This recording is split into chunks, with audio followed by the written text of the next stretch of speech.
வணக்கம்.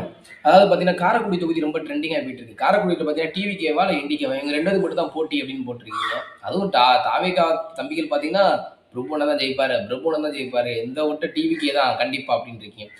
பிரபுவனனுக்கு வந்து காரைக்குடி தொகுதி ஒதுக்குனாங்கன்றது முதல்ல தெரியுமா? இதுவரைக்கும் ஒதுக்கல. சரிங்களா?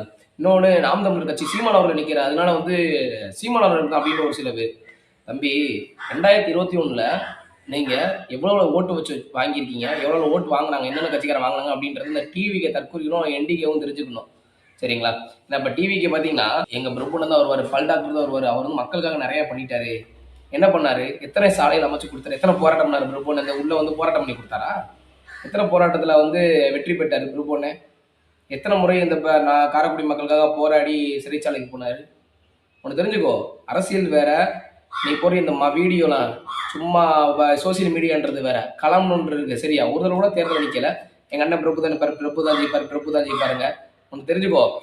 தம்பி 2021ல காரைக்குடித்துல யார் யார் என்னென்ன ஓட்டு வாங்குனாங்கன்றத பாரு. 2021ல காங்கிரஸ்ல மாங்குடின்றவர் நின்னாரு. 75,954 ஓட்டு அவர் வாங்கியிருக்காப்ல. பிஜேபி ராஜா நின்னாப்ல. 54,365 ஓட்டு வாங்கியிருக்காப்ல. அப்புறம் டிடிவி அண்ணன் அமமுக அவங்க பாண்டின்ற அண்ணன் ஒரு அண்ணன் நின்னாப்ல. 44,864 ஓட்டு வாங்கினாப்ல 3வது இடம். 4வது என்டிகே துரைமாணிக்கம்ன்ற ஒரு அண்ணன் நின்னாப்ல. 23,872 ஓட்டு வாங்கினாப்ல. இப்போ சீமான் அண்ணன் அது இங்கே தான் நிற்க போறாப்ல. மக்கள் நீதி மையம் அண்ணன் கமலஹாசன் டார்ச் லைட்டு ராஜ்குமார்ன்றவர் நின்னாப்ல. 8,351 ஓட்டு வாங்கினாப்ல. இதுதான் 2021ஓட ஓட்டு வங்கிகள், காரைக்குடியில் ஓட்டு வங்கிகள். இப்போ இதில் வந்து என்டிகே பார்த்தீங்கன்னா 4வது இடத்துல இருக்கு. துரைமாணிக்கம் இதை சீமான் நின்றுருந்தாங்க. துரைமாணிக்கம் 23,872 ஓட்டு வாங்கியிருக்காப்ல. இது சீமான் நின்னார் அப்படின்னா மாற்றம் வரும்னு நினைக்கிறீங்களா? எனக்கு தெரியாது. ஏன்னா ஓட்டு வங்கின்றது நாம் தமிழர் கட்சிக்காரன் இவ்வளோ தான் இருப்பான். சீமான்றதாப்புல ஒரு 100 ஓட்டு 1000 ஓட்டு கூட அதிகமாக வச்சுக்கிடுவோம். அப்படியே போனால் 24,000 25,000 வச்சுக்குவோம். 1,500 ஓட்டு 25,000 ஓட்டு வந்துருச்சு. இப்போ மக்கள் நீதி மையமும் காங்கிரஸும் கூட்டணி. அதாவது காங்கிரஸ்னா திமுகவோட கூட்டணி. இப்போ மாங்குடின்ற ஒரு ராஜ்குமார் கூட்டணி வச்சனால 75,954 ப்ளஸ் 8,351 ரெண்டும் சேர்த்தா 84,205. சரிங்களா? 84,205. நாம் தமிழர் கட்சிக்கு ஓட்டு போட்டது நிறைய பேர் டிவிகே தான்ற. அப்போ நாம் தமிழர் கட்சியிலேருந்து ஓட்டு போட்டோம்னா டிவிகேக்கு போட்டால் எவ்வளோ ஓட்டு ஆகும்? இப்போ பிஜேபிக்கும் இந்த காங்கிரஸ், திமுக, அதிமுக, அமமுக இவங்க யாருக்குமே வந்து டிவிக்கே போட்டிருக்க மாட்டீங்க. சரிங்களா? ஏன்னா நீங்கள் வந்து நாம் தமிழர் கட்சிக்கு தான் போட்டுட்டு இருந்தேன்னு சொன்னீங்க.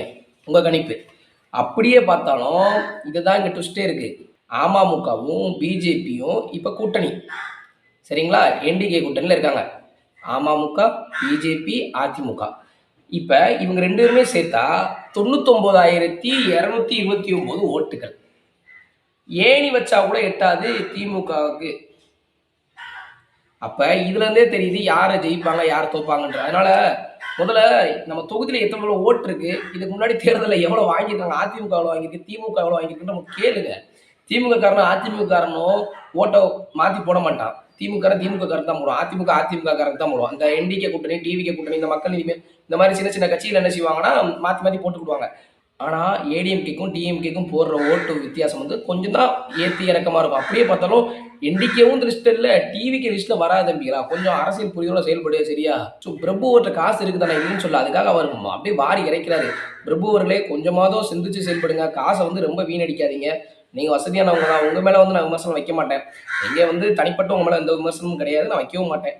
ஆனால் காசை வந்து இந்த மாதிரி இறைக்கிறீங்க அப்படின்றது நல்லாவே தெரியும். அதை வந்து கொஞ்சம் பார்த்து இறைங்க. காணாமல் போயிடப்போகுது. இந்த காசை நீங்கள் மக்களுக்காக ஏதாவது பண்ணுங்க அப்படின்றத இந்த இடத்துல நான் கூறிக்கொள்கிறேன். நன்றி, வணக்கம்.